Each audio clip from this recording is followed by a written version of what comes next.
Hi, I'm JR. This is inspiration, idealism, frustration, and maturity.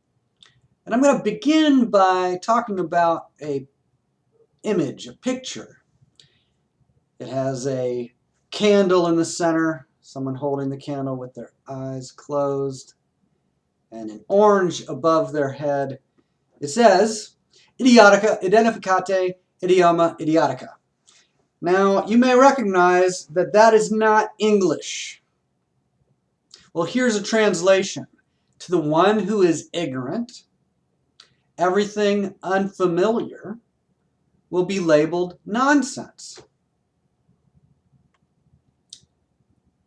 And what I want to comment on right from the beginning is that sometimes it's really useful to close your eyes and restrict your perception and your attention to maybe just your breathing, or maybe just look at very limited range of things. Maybe closely study some very limited range of things. It could become a obsessive hobbyist in some field. It could be sports, it could be economics, it could be introspection, it could be religion, spirituality, computer electronics, it could be your job, whatever it may be. Sometimes it's really nice to focus very specifically on a small range of things. Things that are potentially familiar, that are not frightening, that are not disturbing, they're not repulsive for that particular person, whether it's me or you or whoever it may be. So, to the one who closes their eyes, the room might as well be empty of objects, right? There's lots of little things all over the place and you want them to go away, and there's flashing lights, and there's a stack of bills over there. Close the eyes. Relax. That can be a good step. Now, it doesn't change whether or not there's a fire burning over there or a pile of $1,000 bills. It won't change any of those things. But sometimes it's nice to just restrict our attention. So there's this picture again of the candle and the person closing their eyes. You can imagine it probably warm as they hold that little candle. To the one who's ignorant, everything unfamiliar will be labeled nonsense. You could even say to the one who is arrogant, everything unfamiliar will be labeled nonsense. Because someone who's simply ignorant, we could expect to label the unfamiliar as unfamiliar. They'll say, that's unfamiliar. I don't know about that. Never heard of that. They wouldn't necessarily dismiss it as nonsense. That's actually a frightened, repulsive action to dismiss things. To call them nonsense is actually presumptive in a way that to call something unfamiliar is not. To say that's unfamiliar isn't presumptive. So what a fool in the dark, if there's like a candle and I've got my eyes closed, what a fool in the dark does not comprehend or even perceive, they may even claim cannot exist. That's distinct from saying it does not exist or it might not exist. They might even say that something cannot exist. There can't be a stack of $1,000 bills over there. There can't be a pile of checks that have been written to me, but I haven't opened the envelopes yet and cashed them and used my phone to deposit them. I hope you use your check by phone application to deposit your checks by iPhone or whatever. People can talk about what can't be. They close their eyes to the variety of phenomenon in order to simplify, to exclude the vast majority of things and relax. They close their eyes to relax, to come to a point of calm, a presence of mind, a peace of mind, to cope with their fear of the dark. with their sense of overwhelm or upset or uh, trouble, disturbance, chaos. Close the eyes, have order.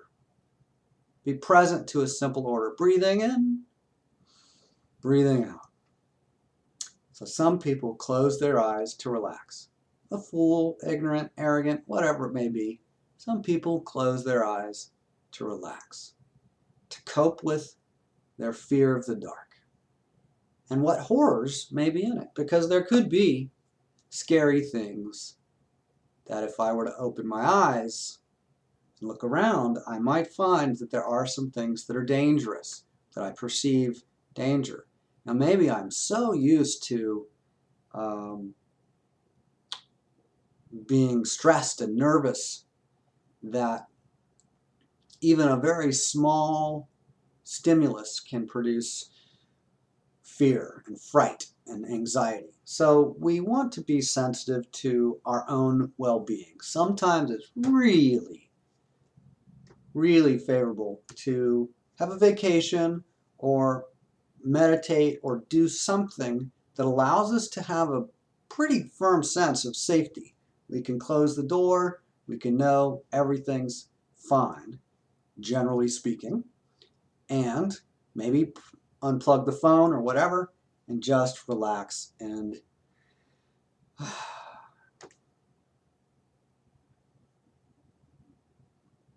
be open.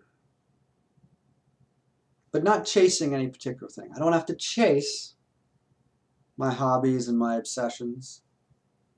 I could, but I don't have to. I'm free to do nothing. I don't know if you've ever had the experience of having electricity and then the power goes out, maybe because of a storm.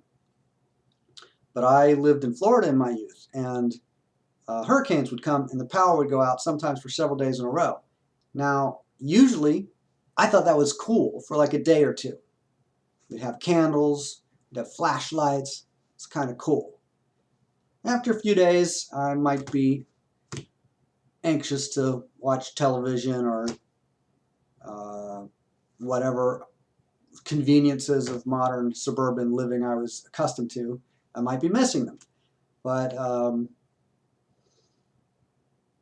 it was also kind of nice, occasionally, to not have all that electricity, not have all that noise and light,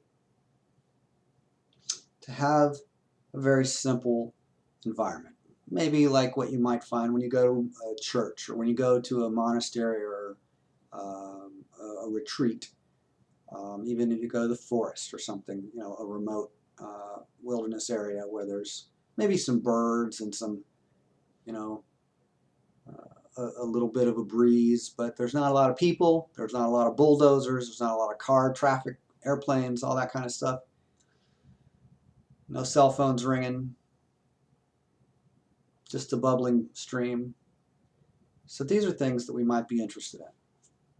Now that's just about this image, this picture at the beginning of the Inspiration Idealism article.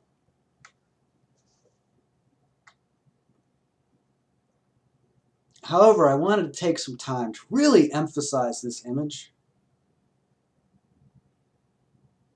I think that there's a lot of insight in the saying, idiotica, let me say it right, idiota, identificate, idioma, idiotica. I think there's a lot of wisdom in this, the idea that to the one who is ignorant or even arrogant, everything unfamiliar will be reflexively labeled as nonsense, idiocy, idiotic.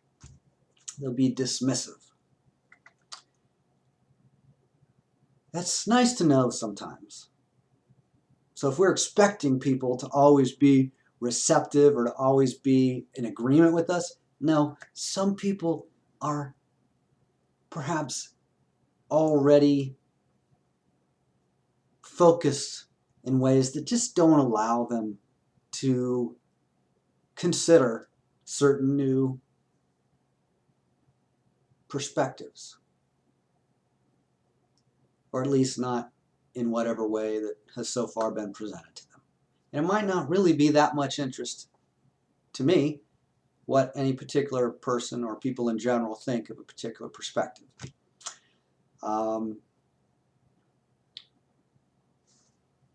So the rest of the article, I'll make separate videos.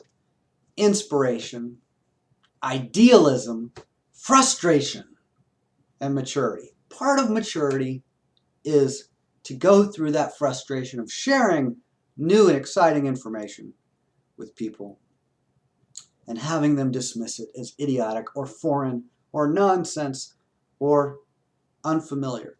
And again, if people are saying, well, that's unfamiliar, they might not be dismissing it. But even if they say that's unfamiliar, it doesn't mean that they're going to be interested. They might not. So I have my inspiration, I have my idealism, which we could say involves an expectation. I'll say more about idealism later. And sometimes that expectation or that hope, that ideal, that initial conclusion, turns out that it's not quite as simple as I might have originally hoped or concluded, presumed, perceived. Maturity has to do with allowing frustration, allowing a recognition of ideals and idealism, and allowing a constant source of new inspiration.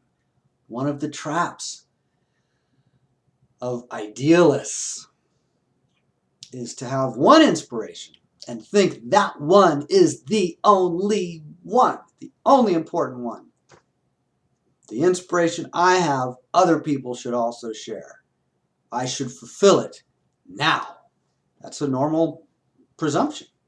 But maturity is open to all kinds of inspiration. Not just one inspiration, but the experience of inspiration. Not just an inspiration, but inspiration. So, if you'd like to hear me talk more about the actual article, that's next.